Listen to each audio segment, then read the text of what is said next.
한국사 수업을 시작하도록 하겠습니다. 오늘은 이제 조선의 정치 이야기, 조선 이제 근대 넘어가기 전에 정치 이야기의 마지막 파트가 될 거예요. 조선에서 우리가 지난 시간에 배웠던 내용이었던 임진왜란 이후에 어떻게 정치들이 변해갔는가, 임진왜란 병자호란 그 이후에 효종의 북벌운동까지 저번에 했었는데 그 이후 얘기를 하도록 하겠습니다. 자, 먼저 첫 번째는 예송 논쟁.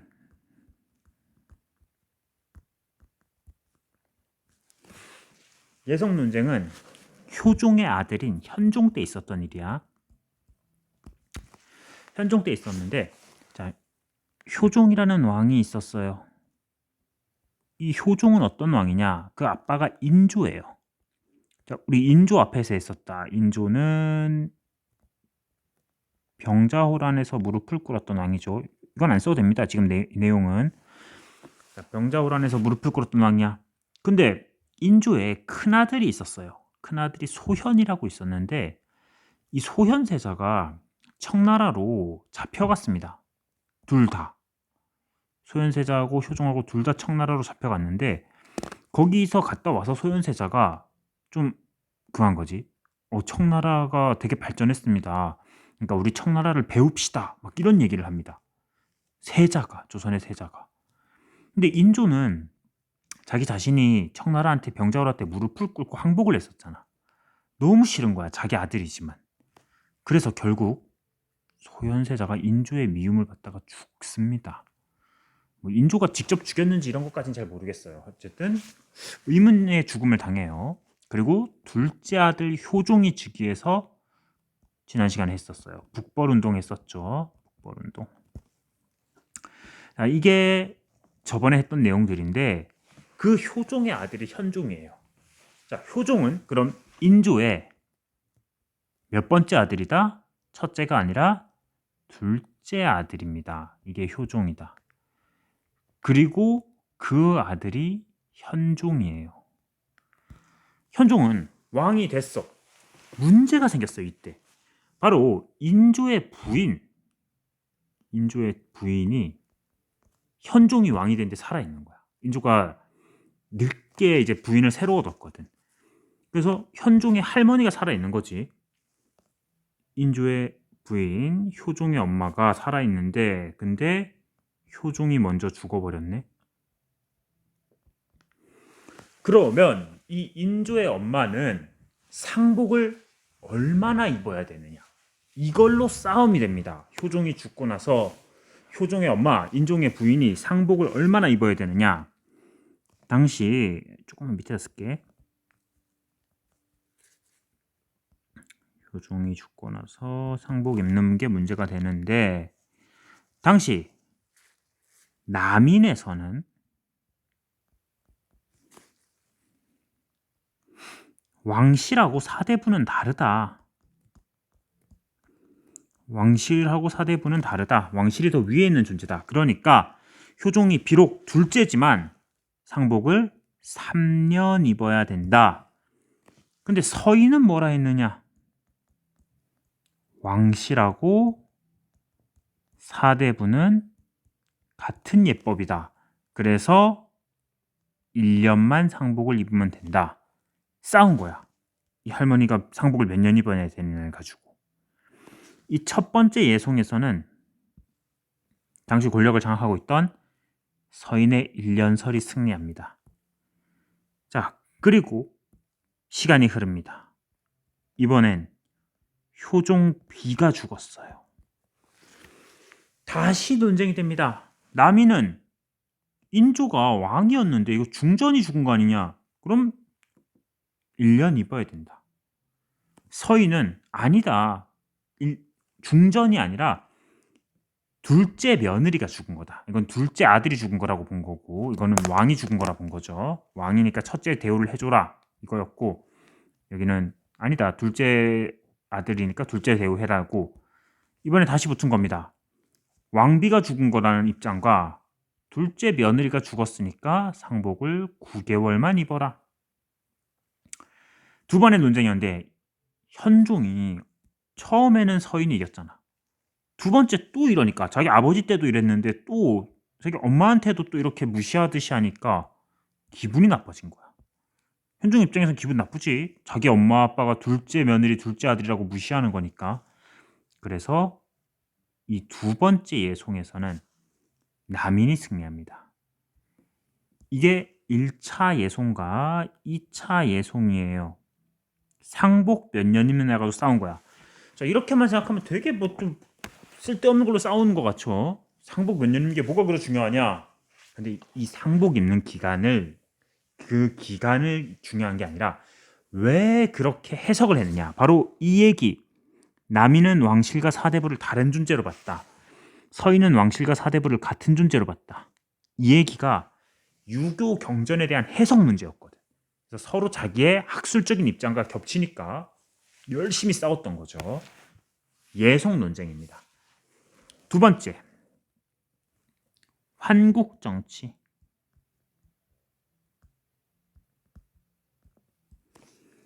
숙종이라는 왕이 됐어요.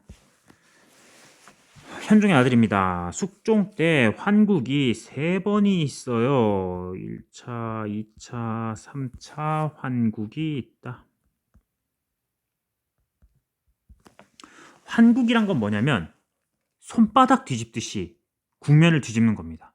손바닥 뒤집듯이 당을 탁탁탁 바꿔버리는 거예요. 자, 먼저 예속 논쟁의 마지막에 어디가 이겼다? 서인하고 남인 중에. 그치, 남인이 이겼지. 남인이 이겨서 숙종이 처음 즉위할 때는 남인이 권력을 잡고 있었어요. 그런데 숙종이 남인이 너무 권력을 잡고 있으니까 그걸 또 견제하고자 서인으로 권력이 옮겨갑니다. 이때 일화는 뭐냐면 숙종이 그 어느 날 그 남인 권력가의 집에 잔치를 하는데 비가 왔대. 그래서 숙종이 왕실에 있는 저 천막 좀 갖다 줘라. 그 집에 비 오니까 잔치하는데 방해될라 이러면서 갖다 주라 했는데 그 옆에 내시가 그럽니다. 이미 가져갔다. 이미 이거 천막 자기가 필요하다고 가져갔다. 그 대감이. 그러니까 숙종이 화가 난 거야. 아니 어떻게 왕실의 물건을 내 허락도 안 받고 막 가져가냐. 그런 명목으로 이렇게 남인을 다 쫓아내버리고 서인이 권력을 잡습니다. 정치가 손바닥 뒤집듯이 한 번에 바뀌었어요. 자, 그 다음 서인이 권력을 잡고 있던 와중에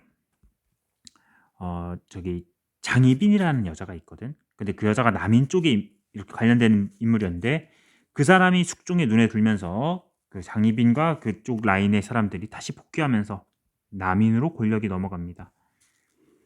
그리고 3차에는 장희빈이 폐위되면서 다시 바뀌는데 서인으로. 이때 서인 내부에서 난리가 납니다. 이 서인들이 이렇게 쫓겨날 때 2차 한국에서 쫓겨날 때 남인들이 서인들을 엄청 많이 죽였거든. 특히 서인의 영수였던 뭐 송시열 이런 사람들도 막 쫓겨나고 죽고 막 난리가 납니다. 자, 그렇게 되니까 서인들이 남인들에게 똑같이 돌려주자. 우리도 쟤들 다 죽여버리자. 그런 입장이 생겨나고 아니다. 그래도 좀 온건하게 가자. 이렇게 둘로 나뉘어요. 서인이 노론과 소론은 아닌데 이때 노론이 승리합니다. 그래서 노론이 모든 권력을 장악을 해요. 이 황국 정치 때는 앞에 예속 논쟁하고는 좀 달라요. 예속 논쟁 때는 서로 상대방을 비방하고 뭐 이렇게 막 논쟁은 해도 그래도 상대 당의 존재를 인정을 했어요. 이게 앞에서 우리 선조 때 붕당이 생기고 나서 그 특징인 공론 정치라고 했죠. 근데 한국 정치에서는 권력을 잡으면 상대 분당을 완전히 탄압합니다. 즉 공론 정치가 아니라 붕당 정치의 변질이 시작된 거죠. 자, 됐죠? 다음 탕평 정치.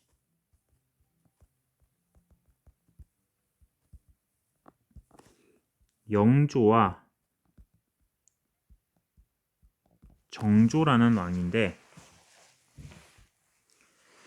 자, 먼저 영조. 영조는 이게 너무 싫은 거야. 이 노론, 남인, 서인 뭐 나눠서 계속 쌈박질하고 왕권을 위협하고 지들끼리 싸우면서 난리를 치는 게 너무 싫어. 정치나 똑바로 하지. 공론 정치가 다 무너진 게 싫어. 그래서 영조는 왕이 되자 전국 각지에 탕평비를 건립합니다. 당파 가리지 않겠다. 당파 가리고 뭐 그러지 않고 차라리 탕평파라는 파를 만들어서 내가 내 입맛에 맞는 인재 골라 쓰겠다. 그리고 옛날 예전 성종 때 만들었던 경국대전은 이제 너무 오래됐어. 수백 년 전의 거야. 이제는 새로운 법전이 필요하다. 속대전이라는 법을 편찬했습니다. 법전을. 그리고 농민들이 세금 내는 게 너무 어려워서 고생할 때 균역법이라는 세금 제도를 시행해요. 이건 다음 시간에 좀 자세히 할게요.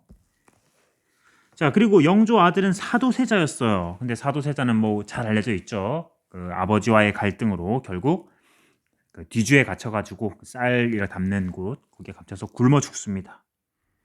세계 역사에서 아마 유례가 별로 없을 겁니다. 이렇게 아버지가 아들을 가둬서 굶겨 죽이는 일은 왕이 이것도.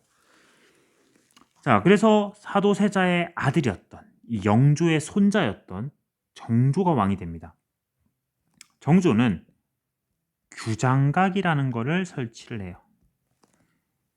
규장각을 육성. 설치가 아니라 미안. 설치가 아니라 육성. 원래 있었는데 이거를 좀 거기서 이제 인재들 양성하고 하면서 키우는 거죠. 역시 정조도 탕평 정치입니다. 당파 안 가려요, 이 사람도. 규장각을 육성해서 학문과 정책을 연구했다. 이 규장각을 통해 학문 정책 연구해서 거기서 선별된 인재들을 가지고 탕평 정치를 해 나가는 거지. 붕당을 가리지 않고. 그리고 저 노론 세력이 다시 세력을 켜서 왕을 위협할지 모르잖아. 장룡령이라는 부대를 설치해요. 국왕의 친위 부대입니다. 당시 노론의 힘이 너무 강해서 그 뭐 앞에서 우리 했던 훈련도감 같은 그 군대가 5개 있었는데 그 중에 몇 개를 막 장악할 정도였어. 왕이 아니라 그 노론 세력들이 국가 군대를 장악할 정도로 힘이 강했거든. 그래서 그런 영향을 받지 않는 왕에게만 충성을 하는 친위 부대 장룡령을 만들었어요. 자, 그리고 되게 유명한 거죠. 수원의 화성이라는 거를 축조했다.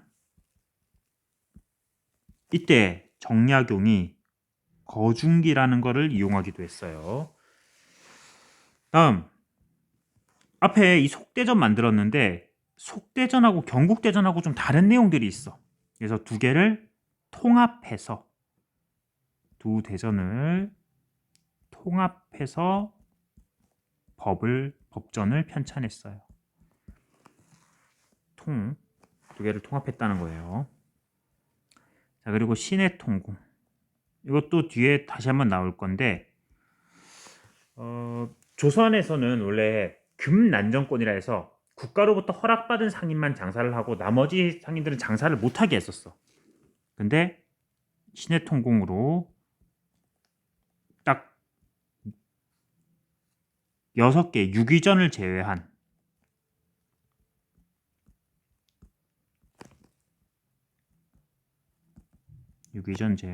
시전상인 여기 금난정권을 폐지했다.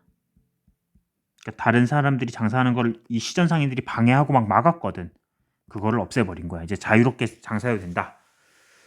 이렇게 정조 때는 조선이 다시 부흥하나 싶었습니다. 나라가 되게 상태가 좋아지고 있었어요. 그러나 정조가 죽습니다. 조금만 더 살았으면 조선이 좀 더 자랐을지도 모르는데 정조가 뭐 그 당시로서 뭐 엄청 늦은 나이는 아닌데 좀 갑작스럽게 죽음을 당해요. 죽습니다. 그리고 아들이 너무 어렸어. 세도 정치가 시작돼요. 정조의 아들이 어리니까 왕이 너무 어리네. 정치를 엄마나 할머니가 대신해 주거든.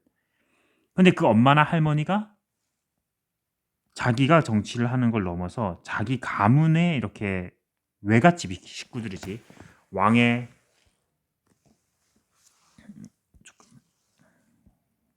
왕의 외가 식구들을 데리고 와서 정치를 하는 거를 세도 정치라고 하거든. 국왕의 외갓집, 뭐 외삼촌, 뭐 외할아버지, 뭐 이런 사람들이 정치에 막 참여하기 시작합니다. 세도 정치는 정조 아들인 순조 때부터 해서 헌종, 철종 때까지 이어지는 정치입니다. 소수 가문이 모든 권력을 장악을 해요. 소수 가문이 권력을 장악합니다. 당시 비변사라는 기구, 이 기구를 통해서 권력을 장악했어요. 대표적으로 안동 김씨, 풍양조 씨, 이런 가문들이 권력을 장악합니다. 자, 그리고 이 사람들이 권력을 능력으로, 뭐 과거 시험으로 장악한 게 아니니까 돈 벌고 싶겠지. 그래서 이제는 과거 시험에 합격하는 것보다 돈 바치면은 관리가 될 수 있어. 돈을 주고 관리를 사고 판다. 매간 매직. 자, A라는 사람이 B라는 세도 가문에게 돈을 갖다 바쳤어요. 이제 A는 삼척 지역의 군수가 되었습니다. 삼척의 현령이 되었습니다. A가 돈을 줬잖아 이미. 그럼 A가 삼척에 오면은 가장 먼저 할 건 뭘까? 원금 회복해야지. 자기가 이룬 만큼. 그거는 CDEFG라는 삼척에 있는 힘없는 농민들에게서 뜯어내는 거예요. 이들한테 이 돈을 뺏는 방식, 이게 삼정의 문란이라고 합니다. 다음 시간에 다시 나올 겁니다. 이거는 일단은 써놓기만 할게요. 자, CDEFG는 너무너무 힘들었어요. 이 A의 이 수탈이. 그래서 중앙에 이르기도 하지. 중앙에서 해결이 안 돼. 왜? 쥐들도 받아먹고 있으니까 해결이 안 돼. 결국 CDEFG가 도저히 못 살겠다. 이놈의 나라, 빌어먹을 나라 하면서 봉기합니다. 하층민의 봉기.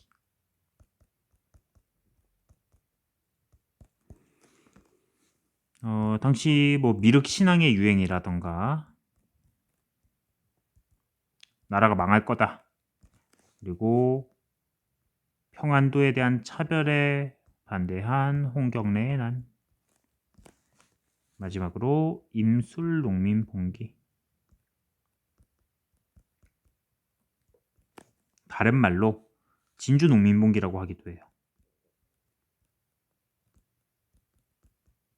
같은 말입니다. 자, 이런 것들이 일어나면서 당시 세도 정치의 그 삼정의 문란에 대한 저항이 있기도 했습니다. 자, 예속 논쟁, 한국 정치, 탕평 정치, 세도 정치 이렇게 공부를 했습니다. 오늘 내용 이 정도로 하고 자, 세 개의 밑줄을 좀 그어 보겠습니다.